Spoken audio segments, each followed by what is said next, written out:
दीपावली को पर्वों का पुंज कहा जाता है। 5 दिवस के इस पावन पर्व पर हर वर्ष पूज्य बापूजी की पावन प्रेरणा से अहमदाबाद आश्रम में 7 दिवसीय विद्यार्थी शिविर का आयोजन किया जाता है। इस बार 5 से 11 नवंबर तक आयोजित विद्यार्थी अनुष्ठान शिविर में बच्चों के साथ बड़ी भारी संख्या में साधक भी गुरु मंत्र का अनुष्ठान करने यहाँ आए। पिछले 8 वर्ष के मुकाबले शिविर में शिविरार्थियों की संख्या इस बार सबसे ज्यादा रही। 5 नवंबर से शिविर की शुरुआत हुई। सुबह ब्रह्म मुहूर्त में उठकर ध्यान में बैठना और 4:30 से 5 बजे के बीच प्राणायाम करना ये विद्यार्थियों की दिनचर्या का सबसे पहला और सबसे स्वास्थ्यवर्धक नियम था। इसके बाद स्नान आदि करके प्रातः संध्या में विद्यार्थी सारस्वत मंत्र का जप करते, ध्यान का अभ्यास करते और पूज्य बापूजी का वीडियो सत्संग सुनते। फिर विद्यार्थियों को योगासन व व्यायाम का नियमित अभ्यास कराया जाता था। सूर्य भगवान को अर्घ्य देना, बड़दादा और मोक्ष कुटीर की परिक्रमा आदि बच्चों के हर रोज के नित्य कर्म में शामिल थे। इसके बाद भोजन के समय सात्विक आहार, देसी गाय के दूध से बनी खीर बच्चों को मिलती थी। नए साल के दिन यानी 8 नवंबर को पूज्य गुरुदेव की श्री पादुका और बापूजी द्वारा जलाई ज्योत के स्वागत में पूरा आश्रम और शिविरार्थी झूमते नजर आए।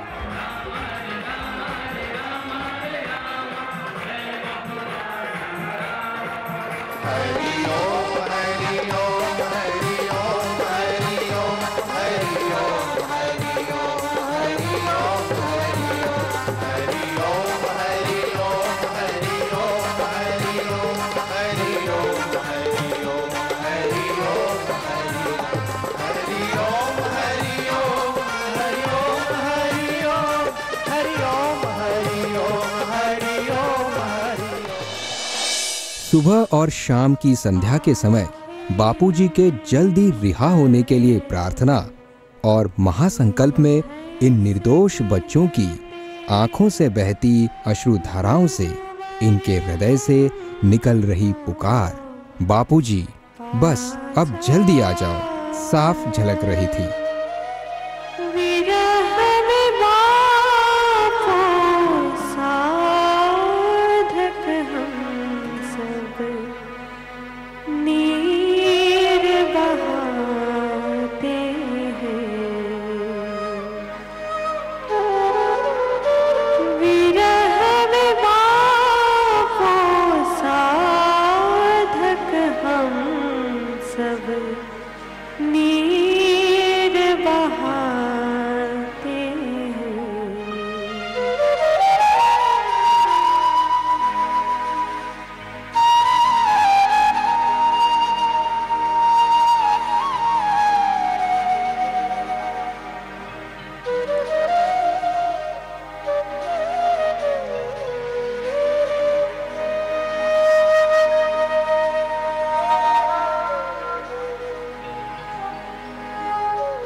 साध्वी रेखा बहन और श्री वासुदेवानंद जी ने अपने सत्संग के द्वारा बापूजी के प्रसाद को बच्चों तक बड़े ही सहज तरीके से पहुंचाया। देखो, मन को समझो, सत्संग से, बापू के सत्संग से दृष्टि लो। गुरुजी क्या कह रहे हैं कि ये जितने रस हैं ये थोड़ी देर के लिए क्षणिक तो रसमय हैं, लेकिन अंत में जाके ये रसहीन हो जाते हैं। और गुरुद्वार पे जो सत्संग का रस है, ये जो नाम जप का रस है, ये जो भक्ति का रस है, ये इधर भी आनंद, घर पे भी आनंद और मृत्यु के बाद भी परम आनंद, ये वो महारस है। ब्रह्मज्ञानी सद्गुरु से मंत्र लेते हैं तो वो मंत्र हमारा तब तक पीछा करेगा ब्रह्मज्ञानी सद्गुरु का मंत्र हमारा तब तक पीछा करेगा कि जब तक हम परम पद को न पाले, मुक्ति को न पाले, तब तक वो मंत्र पीछा करता है।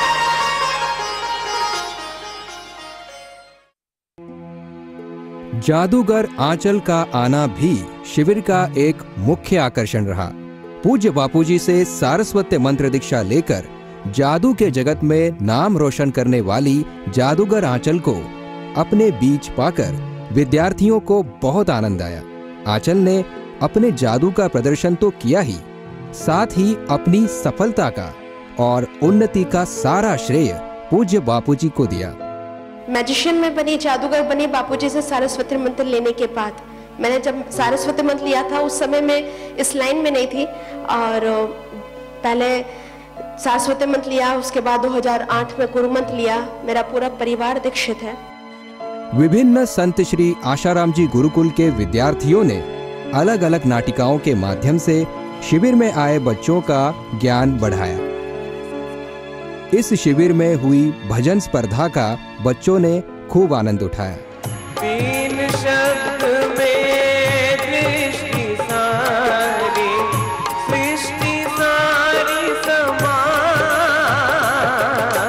ओम नमः शिवाय, ओम नमः शिवाय। ग ग ग ग ग ग ग पगर शरीरे पगर सद सा सा। ओम नमः शिवाय, ओम नमः शिवाय। अब तो प्रभु आ जाओ, देर नहीं लगाओ,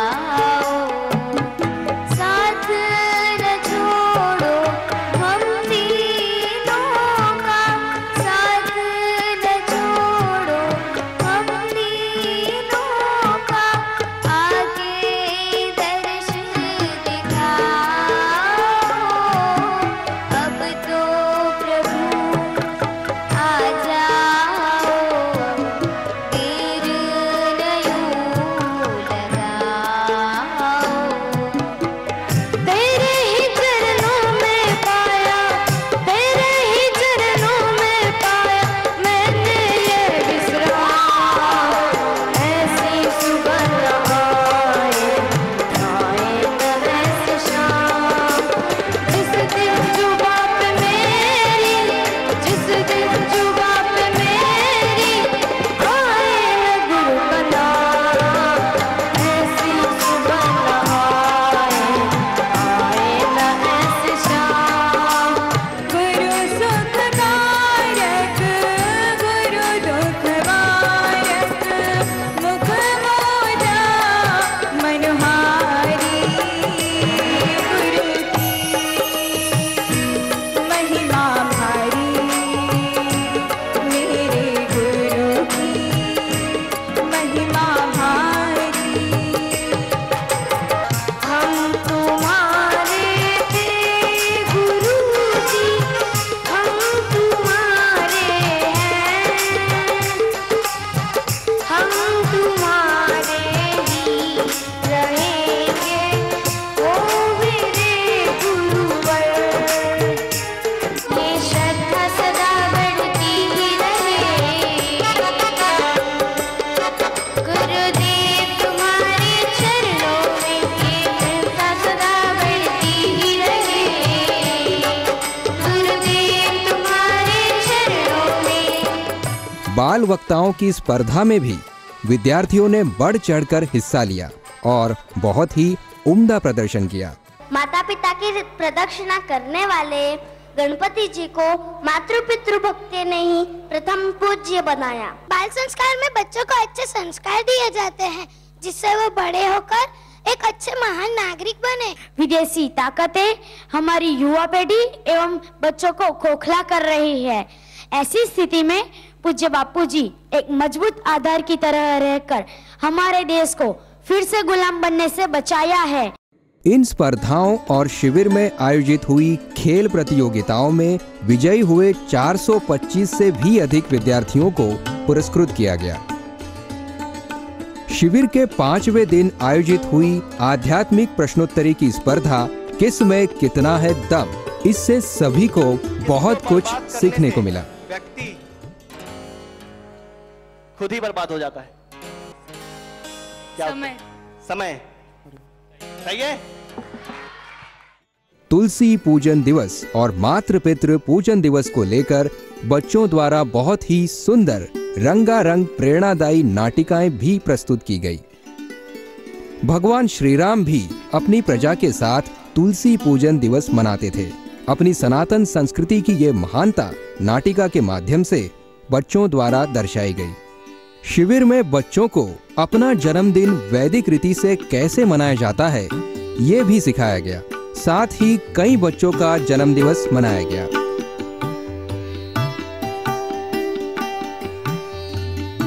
ऋषि प्रसाद आध्यात्मिक परीक्षा में भी बच्चों ने खूब उत्साह से भाग लिया और पारितोषिक हासिल किए। साथ ही शिविर में ऋषि प्रसाद व लोक कल्याण सेतु के सदस्य बनाने वाले बाल सेवाधारियों को भी सम्मानित किया गया।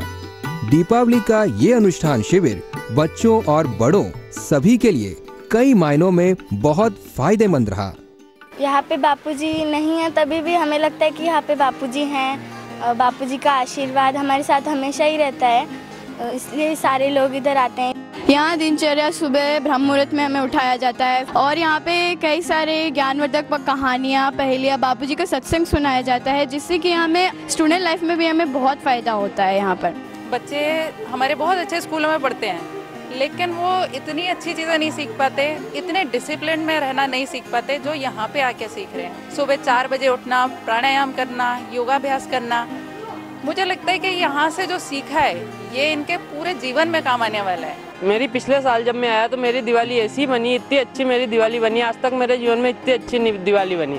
तो उस समय से मैंने ऐसा सोच लिया कि अब तो भगवान की सिर्फ इतनी सी कृपा मुझ पे होनी चाहिए कि हर साल मेरी दिवाली यहाँ पे बने। पर यहाँ आकर मुझे इतना अच्छा लगा कि मेरी लाइफ की सबसे अच्छी दिवाली मुझे अब लग रही है कि दिवाली तो ये है। इस शिविर में आकर मुझे बहुत कुछ सीखने को मिल रहा है जो हम घर बैठे नहीं सीख पाते। बच्चों में नया उत्साह भरना, बाल संस्कार की प्रदर्शनियाँ, नाटिकाएं, इनके द्वारा बच्चों में जो संस्कार सिंचन किया जा रहा है वो बहुत ही अद्भुत रहा और ऐसा दृश्य मुझे कहीं देखने को नहीं मिलता। इन छोटे छोटे बच्चों को जप करते हुए, योगासन करते हुए और आध्यात्मिक उन्नति के मार्ग पर अग्रसर होते हुए देखकर मुझे बहुत प्रसन्नता हुई और एक तरह से लगा कि हमारी पुरानी जो हमारी गुरुकुल पद्धति है वो वापस आ रही है और उसका श्रेय पूरा बापूजी को ही जाता है। शिविर में बापूजी की सूक्ष्म उपस्थिति का तो सभी अनुभव कर ही रहे थे, मगर शिविर की पूर्णाहुति में अपने आराध्य गुरुदेव का संदेश पाकर सबके दिल खिल गए। संदेश में बच्चों को मक्खन मिश्री खिलाने की बात सुनकर सबको लगा कि जोधपुर में होकर भी बापूजी ध्यान तो बच्चों का ही कर रहे हैं और आज्ञा का पालन करते हुए शिविर के अंतिम दिन सभी को मक्खन मिश्री का प्रसाद दिया गया। बापूजी अपने सत्संगों में कहते आए हैं कि आने वाले दिनों में इस देश की बागडोर हमारे बच्चे ही संभालेंगे। पूज्य श्री के संकल्प से इन शिविरों के द्वारा ऐसे बच्चे तैयार हो रहे हैं और आने वाले समय में जल्द ही अपने गुरुदेव का संकल्प साकार भी करेंगे और भारत को विश्व गुरु बनाएंगे, क्योंकि बापूजी के बच्चे नहीं रहते कच्चे।